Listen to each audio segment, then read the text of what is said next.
this next speaker, there's really one person we need to thank from the Skepticon team for bringing her here and bringing her to my attention, and that is Kelly.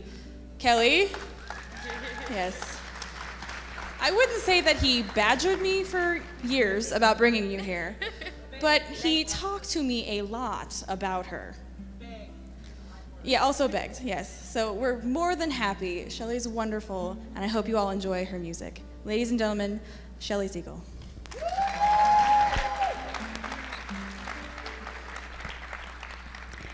Thank you so much. Good evening, everybody. It's really lovely to be here with you tonight. This is my first Skepticon, and I'm really excited to be part of it. I'm here with my album, an Atheist album. I'm going to play some other songs as well, but mostly from that. And I just want to tell you a little bit about how and why I wrote that album, because I actually started my musical journey in a Jewish wedding band. That's how I learned to sing, with my father's Jewish wedding band. And I was brought up in a Jewish family, and religion was very important to me. I used to pray every night. I used to write songs to God. And probably the first time I realized that the biblical account of creation wasn't exactly true was when I was 16 in a biology class learning about evolution. And I started to question things more and more and was exposed to more challenging ideas. And when I was 19, I went traveling, and I went all over Europe, and I met so many different people with different worldviews. And just to see all these ideas lined up made me understand for the first time that my own perspective is just one of many, and gave me the ability to challenge it critically. And I came home an atheist, which was a bit of a surprise to my family, especially my father was he still is the president of the Orthodox synagogue in our city. But we've managed to make it work. Anyway, I got involved in secular activism, and a lot of the conversations that I was having and the experiences that I was going through really inspired me. I've been writing music for a long time, but this felt different. This felt like this is something I really need to say. And so I started writing a few songs about my experiences, and then I thought, how nice to have a whole album where I can just put all my opinions across. And this first song that I'd like to play for you is not from the album. It stemmed from a conversation that I'm sure many of you have had when somebody finds out that you're an atheist, and they say, well, how do you know how to be a good person without God? And how do you know the difference between what's right and wrong without a guidebook to tell you? So this is my answer to that discussion. And what's great about a song is really it's a 4-minute uninterrupted opinion. Can you guys hear the guitar? Me neither.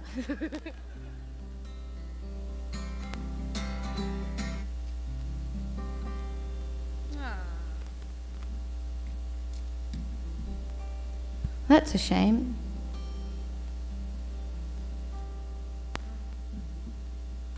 Sounds like it's up pretty loud.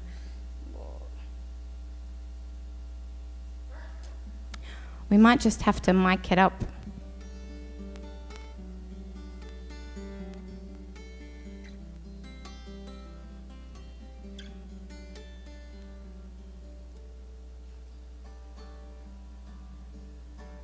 I can tell stories. I really don't even need to sing. At another conference, they introduced me as a speaker, and then were like apologizing. No, she's just a singer. But I'm like, wait till the end of the show. I probably talk as much as I sing.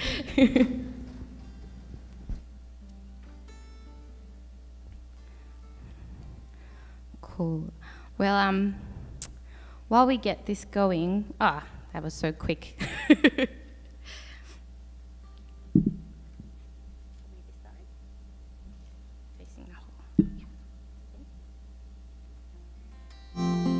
There we go. Thank you, Jeffrey. That was the quickest tech fix ever. That was awesome. If you'd like to come on the road with me, I only fly economy though. Sometimes Delta upgrade you. All right, so this is my 4-minute uninterrupted opinion on morality and how we all know how to be good people without God.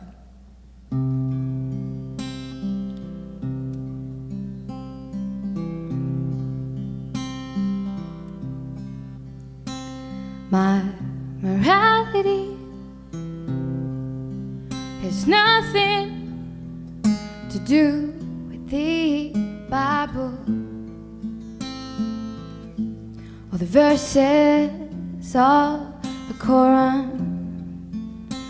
My morality won't judge you by your spirituality, but by the things that you have done. My morality is not set into stone tablets who don't even tell you not to hurt children.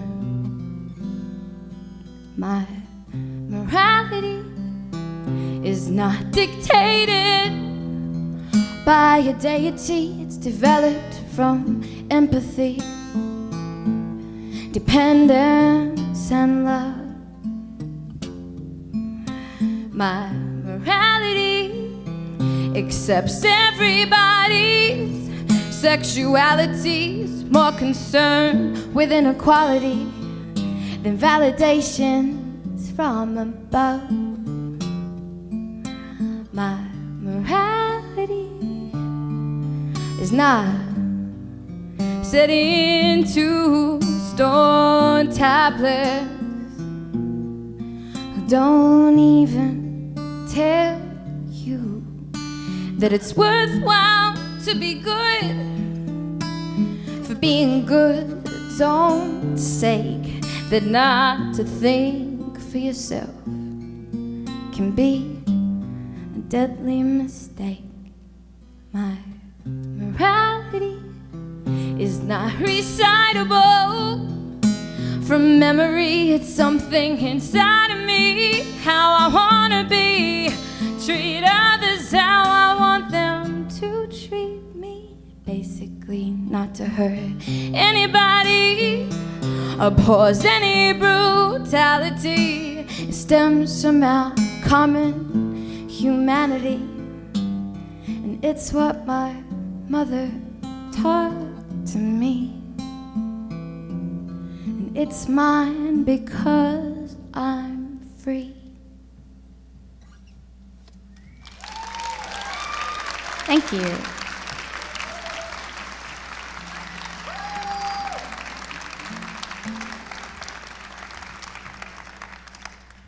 Thanks so much. This next song talks about my experiences as a young woman growing up in Judaism. And so the Judaism that I was exposed to, there were several different kinds. At home, we were probably only a medium level of observance, but we still went to an Orthodox synagogue. So for those of you who don't know what Orthodox Judaism is like, the service has gender segregation.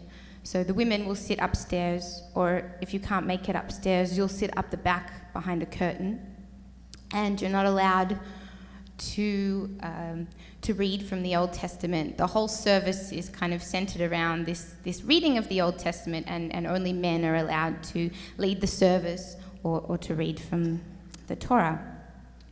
And there's certain rules, like unmarried women and men aren't allowed to touch each other, not even a handshake. So my family's rabbi will come over to our house and say hello to my father and hello to my brother and hi, Shelly. No handshake. And actually, an Orthodox Jewish man is not allowed to hear the unaccompanied voice of a female singer because it's too arousing. Which it is. And if anyone needs to leave, I will totally understand. There is a prayer that we used to say every morning in school. I went to a Jewish school, and even as primary school kids, we would say this probably from the ages of about 10 to 12 every morning, when we would have segregated prayers as well, even with the little kids. And there was a call and response prayer between the boys and the girls, and the boys would say in Hebrew, "Dear God, thank you for not making me a woman." And then we would answer, "Dear God, thank you for making me what I am." And so this song is a reflection of my experiences, but also talks about the way the Old and New Testament scriptures describe women and women's roles. This is called Eve.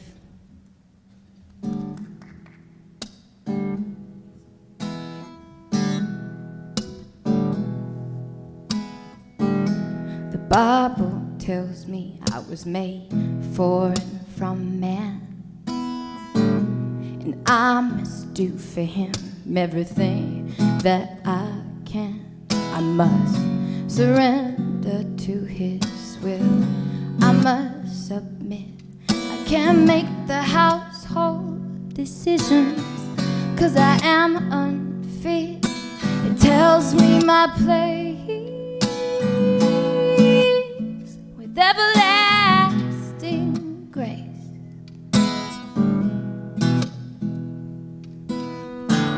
The Bible tells me I must be silent, you can't hear my voice. My role has been divinely defined, and I have no other choice. I may not be a teacher of man, I must cover up my shame. These are the laws of the one who in vain I cannot name. He tells me my place with everlasting grace. And my punishment for wanting to learn is a painful birth from which I may not return.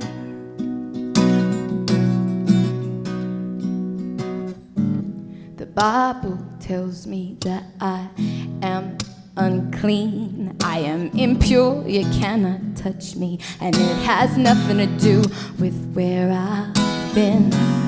It is part of who I am. It is because I corrupt man. I was asking for it just by being a woman. He tells me my place with everlasting grace. And my punishment for wanting to learn is a painful birth from which I may not return.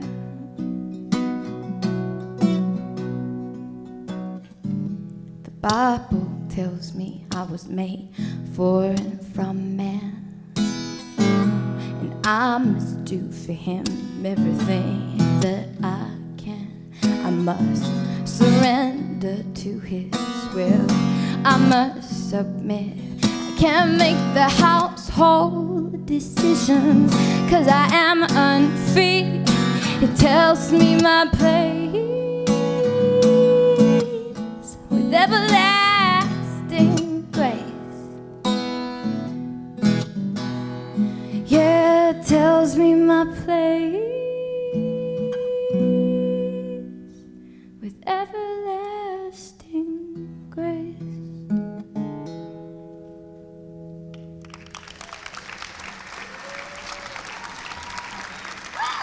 Thank you so much.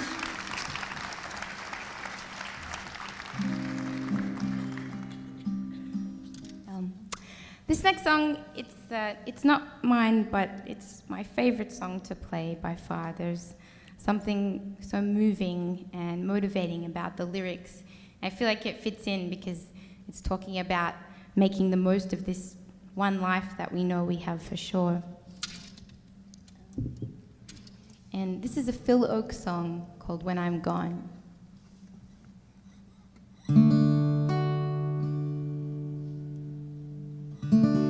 There's no place in this world where I'll belong when I'm gone.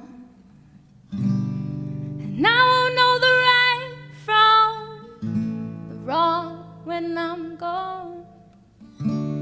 You won't find me singing on this song when I'm gone. So I guess I'll have to do it while I'm here. Won't breathe the bracing air when I'm gone. I can't even worry about my cares when I'm gone. And I can't be asked to do my share when I'm gone. So I guess I'll have to do it while I'm here. I won't feel the flowing of the time when I'm gone. Oh, the pleasures of love will not be mine when I'm gone. Said my pen won't pour out a lyric line when I'm gone. So I guess I'll have to do it while I'm here. I won't be running from the rain when I'm gone. I can't even suffer from my pain when I'm gone. And I can't say who's to praise and who's to blame when I'm gone. So I guess I'll have to do it while I'm here. I won't feel the golden of the sun when I'm gone. All the evenings and the mornings will be one when I'm gone. And I can't be singing louder than the guns when I'm gone. So I guess I'll have to do it while I'm here. I guess I'll have to do it while I'm here. I guess we'd better do it while we're here.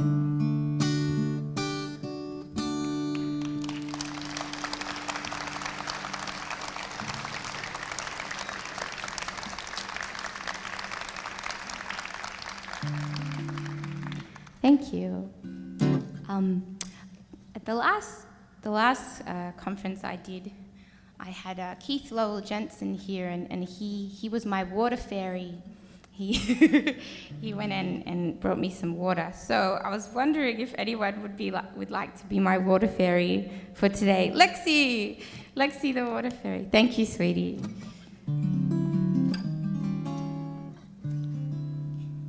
Thanks a lot. No whiskey. Whiskey after the show. Oh, no. Can you bring me some water? Thank you. This song also stemmed out of a conversation. I have friends at home that are still really religious, but are very accepting and are happy to have the occasional good-natured argument.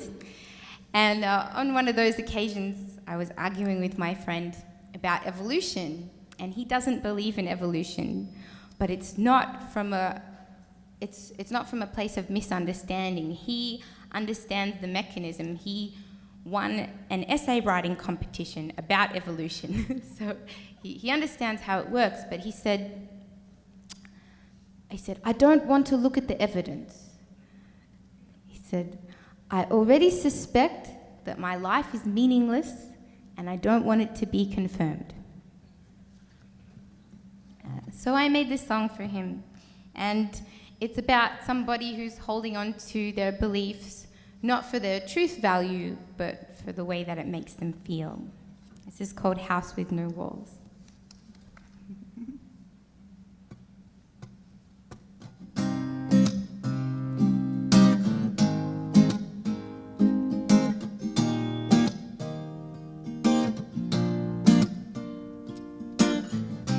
Standing in a house with no walls. You don't wanna leave because it feels like home. You're sitting in a house with no floors. You can feel the mud seeping in, but you just choose to ignore all the evidence that what you think is unreal. You don't look because you don't like the way it makes you feel. You say you need the shelter to get through all your falls. That's why you choose to live in a house with no walls.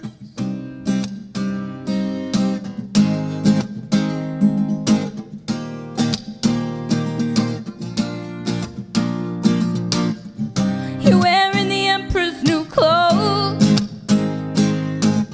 You think they'll protect you from the world, but how can you be sure you're wearing anything at all? And even when the others tell you that your raincoat is worth more than all the evidence that what you think is unreal, you don't look because you don't like the way it makes you feel. You say you need the shelter to get through all your falls. That's why you choose to live in a house with no walls. Why don't you build your shelter from the things we know? All the outdated dogma, just let it go. Why don't you build your shelter from the things we know? All the outdated dogma, just let it go. You're standing in a house with no walls. You don't want to leave because it feels like home. You're sitting in a house with no floors.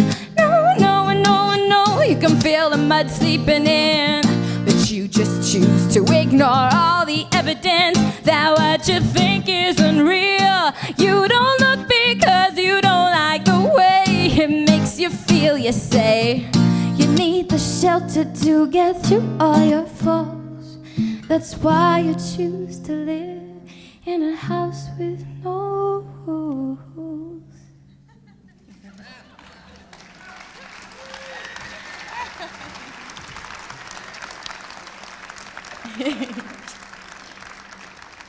Thank you. Thanks, Lexi. That was some pretty awesome timing.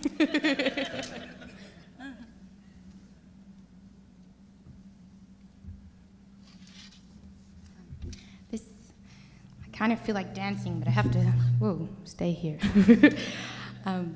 So I'm singing to you the whole time. This next song I wrote when I was living alone for the first time. I was living in London, and I heard a spooky noise outside my room. And I thought, I'm so glad that I don't believe in ghosts anymore. Thank you, Sam Harris. Because I remember a time when I would have been afraid. And it was my deeper understanding about the world that freed me from fear. And I instantly related that feeling to the experience of losing my faith.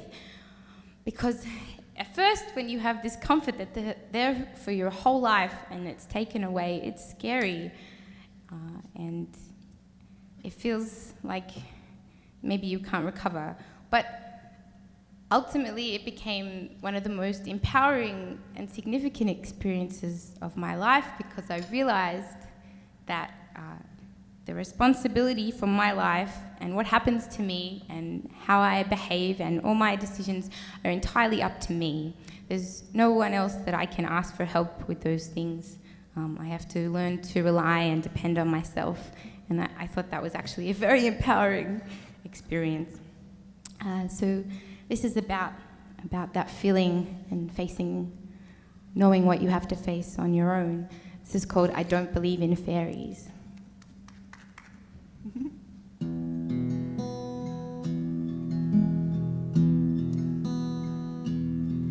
I don't believe in fairies. I don't believe in ghosts.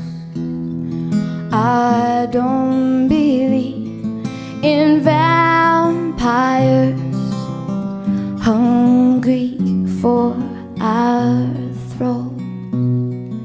I don't believe in demons or witches that can fly. I don't believe in dragons. I think they're all a lie. So when I'm in the dark, I'm not afraid. I'm not afraid of creations imaginations have made.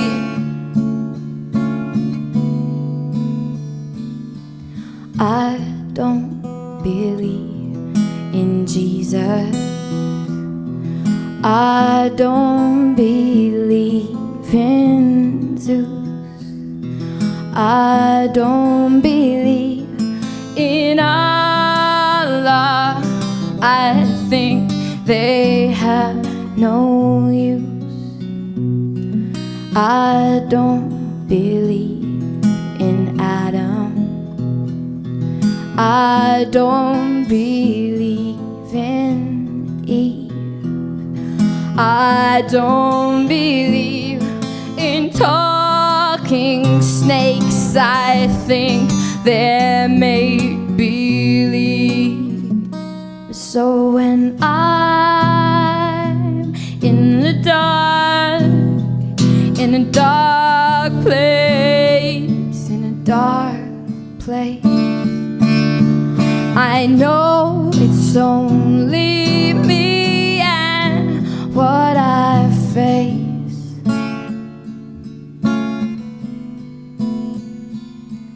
I don't believe in heaven. I don't believe in hell. I don't believe that we are children who need to fear to behave well. I don't believe in salvation. I don't believe in sin. I don't believe it will be easy, but I believe that reason can win. So when I'm in the dark, I'm not afraid. I'm not afraid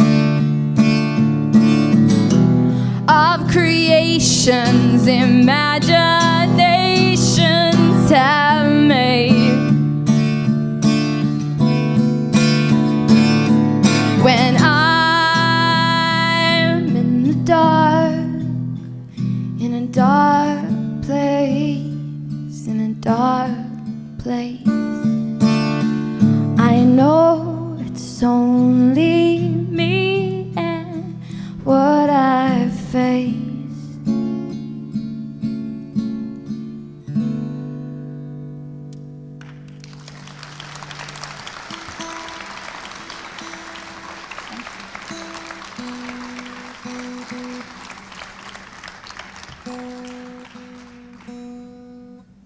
called the tuning song. It's my best work.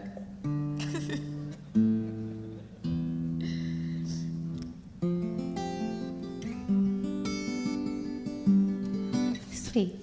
I'd like to play you a song from my new album. I recently made a jazz record with a guitarist here from the US called Adam Levy, and you should check him out. He's amazing. So we made this record together, and I have some here with me. It's called Little March, and this song is called My Word, and it's a happy love song for my partner across the sea.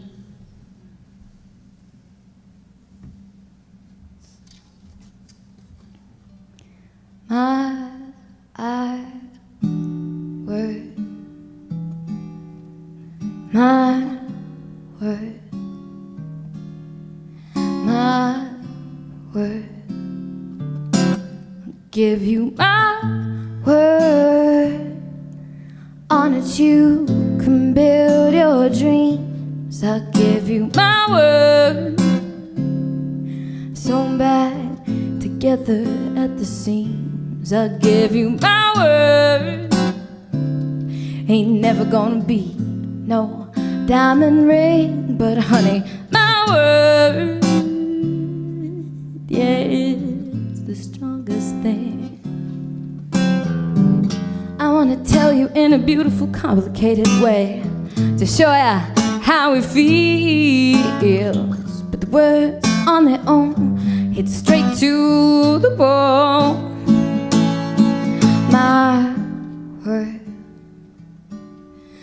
my word, my word. I'll give you my time. On it you can set the pace. I'll give you my time. Give you my growing old, my changing face. I'll give you my time, which I can never reveal. I give you my time, 'cause you give me that thrill. Ba-da-da-da-da-da-do. I wanna dress it up nice in pretty fairy lights to show ya how it feels. But the words on their own hit straight to the bone. My word, my word, my word.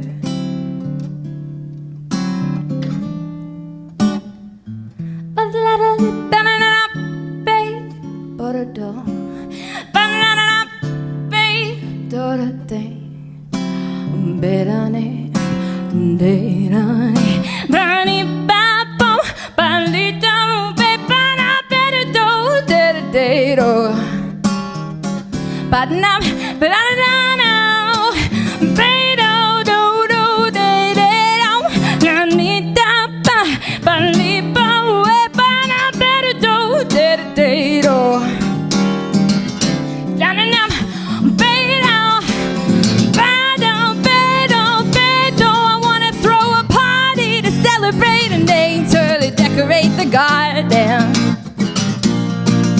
I want a contra bassoon and a hot air balloon, a play out our tune, which is just my word, my word.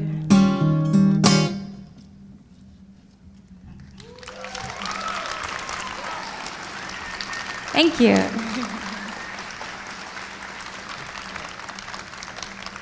I felt like we should have some mood lighting in that song. Is it possible to kind of dim the lights? We're all really good-looking people, but from the lack of dimming of lights, I assume that's a no. That's okay, we can just keep looking at each other. This is another song from that album. It's called Stuck in the Memory.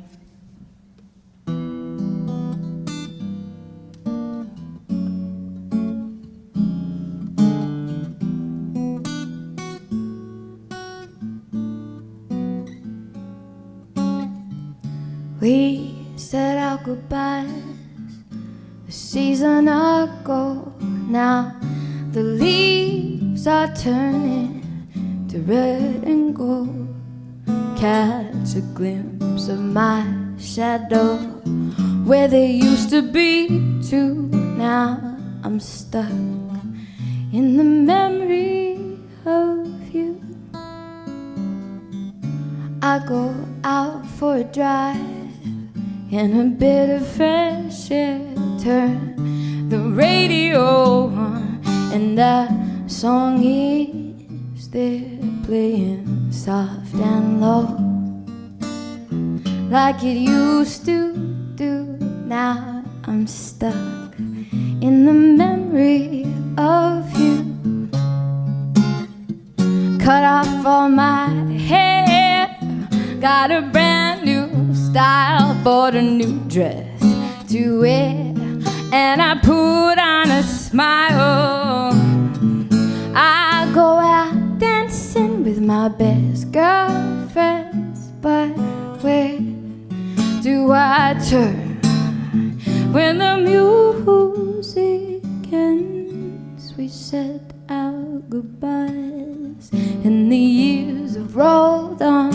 I've met other guys, but they come and gone. How I wish my poor arms could hold somebody new, but I'm stuck in the memory. I'm stuck in the memory. I'm stuck in the memory of you.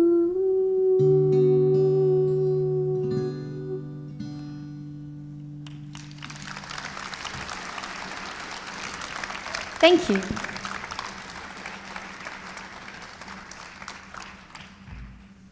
Okay, back to ranting. This song is called Afterlife, and it talks about, thank you, talks about some of the dangers that I think are inherent in a focus on the afterlife instead of this world right here, right now. And one of the memories that came to me when I was writing this song was when I was 12 years old, and I was talking to my uncle, who is an Orthodox Jew, and I was still a believer at that time, but we were talking about recycling, and he said, I don't need to recycle because God made the world for me, or for us, and there's nothing that I could do to interfere with God's plan. The world is going to be here for as long as he wants it to, or until he doesn't anymore. And so we don't need to recycle, which I think is a very dangerous way of looking at our place on the planet. So this is Afterlife. Follow the guidebook for an afterlife. Which one do I try? Which one do I try? I'd like to believe that I'll never die, but I can't comply. No, I can't comply. All the self-appointed representatives of their own imaginings in the sky, they want to usher in the messianic age. They don't mind if it's brought on by nuclear rage. They are so sure of their ability to outlive the utility of their bodies. But just remember, there was the last thought in the brain of every suicide bomber in every hijacked plane. Follow the guidebook for an afterlife. Which one do I try? Which one do I try? I'd like to believe that I'll never die, but I can't comply. No, I can't comply. And thousands are humming that the second coming's coming. And environmental responsibility is succumbing to the suicidal longing for paradise. Can't they see it's already before our eyes? And all that makes us who we are, we find, cannot survive without a mind. But you're so afraid to die, you're willing to sacrifice, living through it all with the knowledge that you only have one life. Follow the guidebook for an afterlife. Which one do I try? Which one do I try? I'd like to believe that I'll never die, but I can't comply. No, I can't comply. From the day you were born, you are going to die. It's not a pleasant thought at all, but the way that I deal with it is to treasure each moment with my surroundings and those that I love. I spend my days trying to engage with the world, to learn as much about everything as I can, using the body of knowledge as our shared heritage to further understand the historical and evolutionary context of man. To hold revelation in a higher place is to spit in the face of those who chose to dedicate their lives to enrich our own. No. Follow the guidebook for an afterlife. Which one do I try? Which one do I try? I'd like to believe that I'll never die, but I can't comply. No, I can't comply. Shalom Aleichem, Malachei HaShalom, Malachei Elyono, Mi Melech, Malachei HaMalachim, Mi HaMelech, Mi HaMelech. Shalom Aleichem, Malachei HaShalom, Malachei Elyono, Mi Melech, Malachei HaMalachim, Mi HaMelech, Mi HaMelech, Ani HaMelech.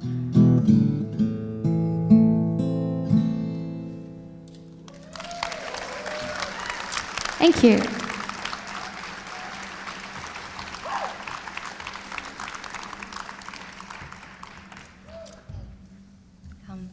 I'd like to invite a special guest up on stage.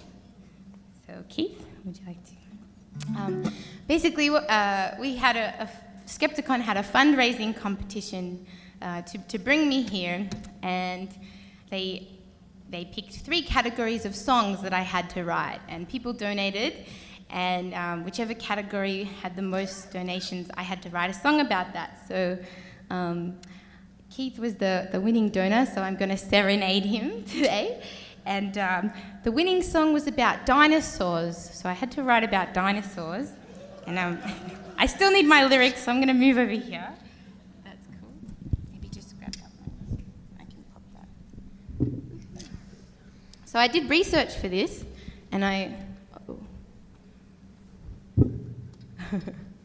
got to learn a little bit, which was really cool. And this song is called The Bone Wars. And I don't know, this is a crowd of skeptics, so you probably already know that Brontosaurus is not a dinosaur. Who knows that? Crowd of skeptics. I'm not telling anyone anything new. But I looked up the story behind it, and it's really quite interesting. And basically it came from a period called the Bone Wars that was about 30 years, and it was... Ooh, how's this going? It was... Maybe let's bring that one back over here. Yeah, it was a 30-year period where these 2 paleontologists here in the US were basically fighting over dinosaur bones and skeletons, and trying to collect and name as many as they could, and it was a very fierce rivalry. And during this rivalry, they actually engaged in some pretty dodgy practices that ended up with damage being done to some of the bones. But overall, it was a really positive thing because they ended up discovering about 142 new species of dinosaur. And as well as that, they really grabbed the public's imagination and curiosity in regards to prehistoric life. So there ended up being a lot more research done because of it. So, All right, and I still can't see my lyrics. Here we go. And I can't really look at you. Can you stand over there? No. I'm joking. Thank you for your donation and for bringing me here. And what does your T-shirt say? Big Tex and T-Rex didn't ride the range together. Will Texas textbooks teach the difference? There you go.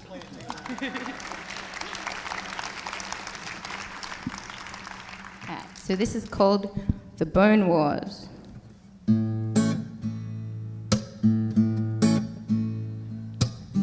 The Bone War started in 1873, was a period of competition in US paleontology. Professor Cope from Philadelphia and Yale's OC March, once friends, now dinosaur rivals, and their methods got quite harsh. I read that they actually got their associates to destroy dinosaur bones just so that the other one wouldn't get their hands on it.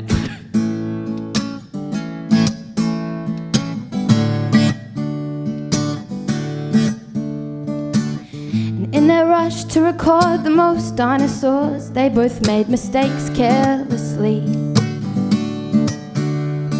But due to the nature of the scientific method, it was sorted out eventually.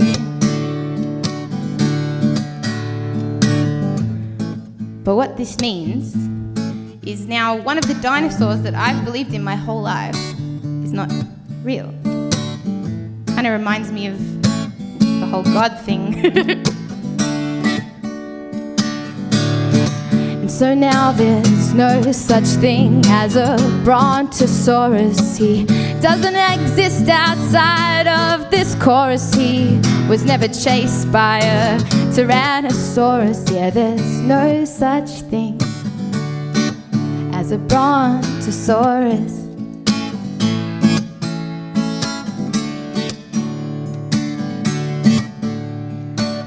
Here's how the mistake happened.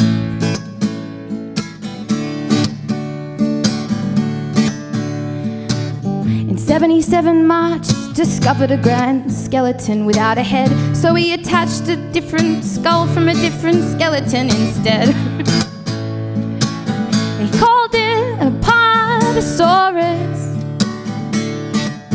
And when he finally recovered a full Apatosaurus, he thought the authentic skull was different species, and then he made up Brontosaurus. Ooh, so you see, there's no such thing as a Brontosaurus. He doesn't exist outside of this chorus. He was never chased by a Tyrannosaurus. Said there's no such thing. Yeah, there's no such thing as a Brontosaurus. He never stomped around in a prehistoric forest. He never shared greens with a Stegosaurus. Yeah, there's no such thing as a Brontosaurus.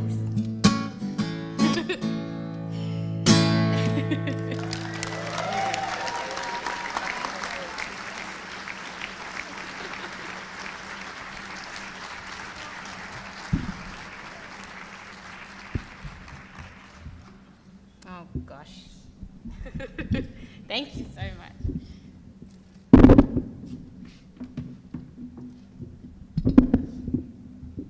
I really wanted the dinosaur song to win because all the dinosaur names rhyme. It's a bit cheeky, but... So this is going to be my last song, and I want to thank you so much for being a really warm audience and making me feel really at home.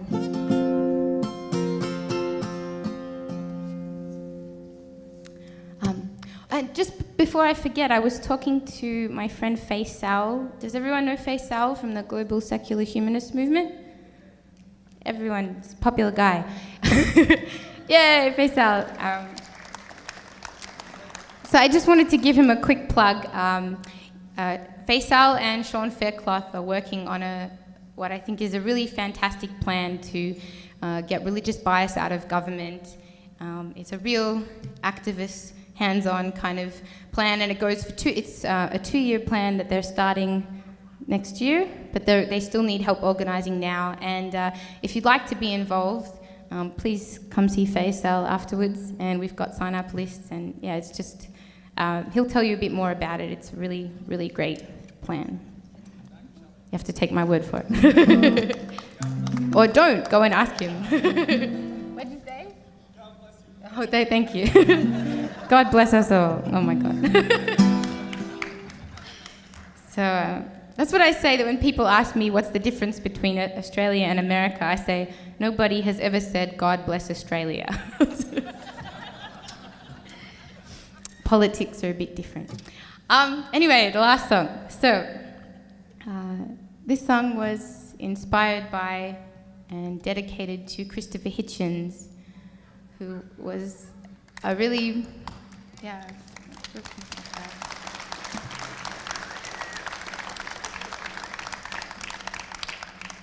was a really big influence on me, really big inspiration to me when I was going through my change in worldview. And I took some of the ideas that I loved that he had and tried to put them in this song. This song also, for me, talks about finding meaning in an inherently meaningless existence. And what gives my life a deep meaning is other people, and being with other people, being with my loved ones, and meeting new people, and just this moment right here that we're together. So this is called Apocalyptic Love Song for Hitchens.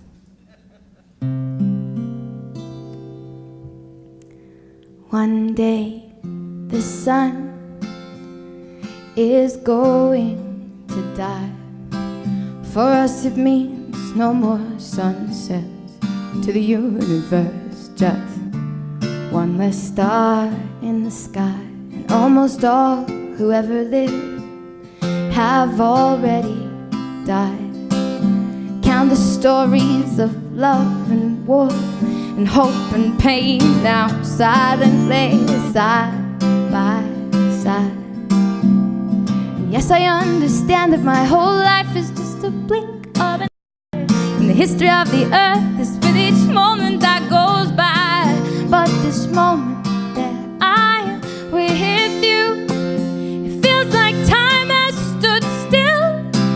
It feels somehow like it matters, and that it always will. In 1 billion years, the oceans will dry, while somehow life may continue.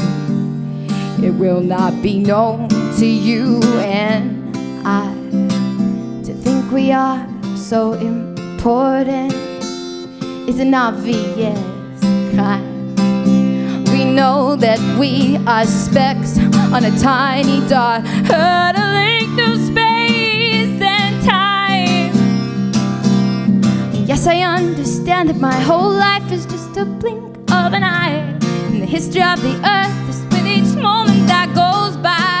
But this moment that I am with you, it feels like time has stood still. It feels somehow like it matters, and that it always will. Yes, I understand that my whole life is just a blink of an eye. In the history of the earth is with each moment that goes by. But this moment that I am with you, it feels like time has stood still. It feels somehow like it matters, and that it always will.